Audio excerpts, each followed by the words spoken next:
கும்பராசியோட best thing என்னன்னா detachment.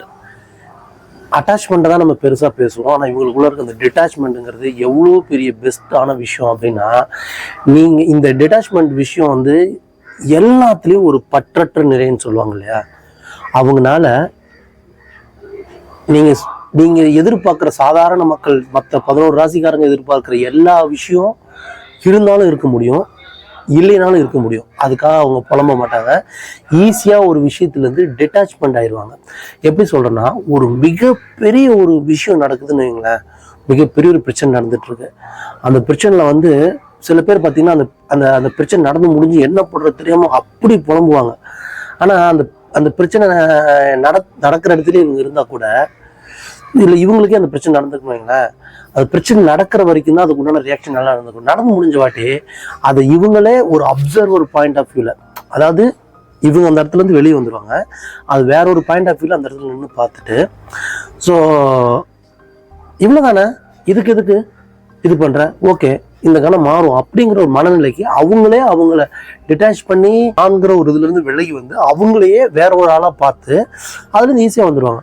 So இவங்க எவ்வளோ பெரிய பிரச்சனைகள் வந்தாலும், எவ்வளோ பெரிய சந்தோஷமான நிகழ்வு வந்தாலும் அதை வந்து பிரித்து பார்க்கக்கூடிய மனநிலைக்கு. இப்போ துலாம் பார்த்தீங்கன்னா அதே மாதிரி தான் சொல்லணும். துலாம் தராசுனால எதையுமே அது வந்து சமமாக பார்ப்பாங்க. நீதி வந்து ஒரு ஜட்ஜ்மெண்ட் சொல்கிறாங்க அப்படின்னா, நீ பண்ணு தப்பு, நீ பண்ணு அப்படி பார்ப்பாங்க. ஆனால் அந்த நான் அப்சர்வர் பாயிண்ட் ஆஃப் வியூன்னு சொல்கிறது அந்த பட்டற்று. ஸோ அதனால அந்த கும்பம் வந்து பார்த்தீங்கன்னா அந்த லாபஸ்தானம் சொல்லுவாங்க.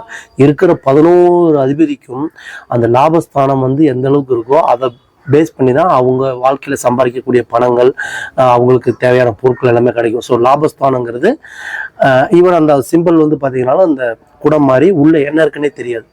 ஸோ இவங்க இப்போ ஒருத்தவங்க கூட பேசிகிட்டே இருப்பாங்க, பழகிட்டே இருப்பாங்க, நீ நினச்சிட்டு இருப்பீங்க இவரை ஒரு பெஸ்ட் ஃப்ரெண்டுன்னு. அவர் இன்னொருத்தர் வேணா இவரை பெஸ்ட் ஃப்ரெண்டுன்னு சொல்லுவார். ஆனால் இவரோட ஆள் மனசில் இந்த கும்பராசிக்காரர் இருக்கு இருந்தீங்களா, அவரை வெளிப்பாடுறதுக்கான பெஸ்ட் ஃப்ரெண்ட் தெரியும், ஆனால் அவரை பற்றின டாப் டு பாட்டம் தெரியும். ஆனால் எல்லாமே தெரிஞ்சு தெரியாத மாதிரி பழகிட்டே இருப்பார். எல்லாமே தெரியும், அவர் பண்ணுற flaws, good things, bad things எல்லாமே தெரியும். ஆனால் அது எதையுமே தெரியாத மாதிரியே காமிச்சுக்கிட்டே இது அந்த டிட்டாச்மெண்ட். இதுதான் அந்த டிட்டாச்மெண்ட் இருக்கிறதுனால தான் இது அவங்களோட ஒரு ஸ்பெஷல் குணம். அதனால இவங்க எதையுமே கடந்து போகக்கூடிய மனநிலைக்கு வந்து ஈஸியாக இது அவங்களோட பெஸ்ட் திங் வந்து பாண்ட் நேச்சர் கும்பராசியாக இருக்கவங்களுக்கு இது அவங்களுக்கு ஒரு இன்பில்ட்டாகவே இருக்குது.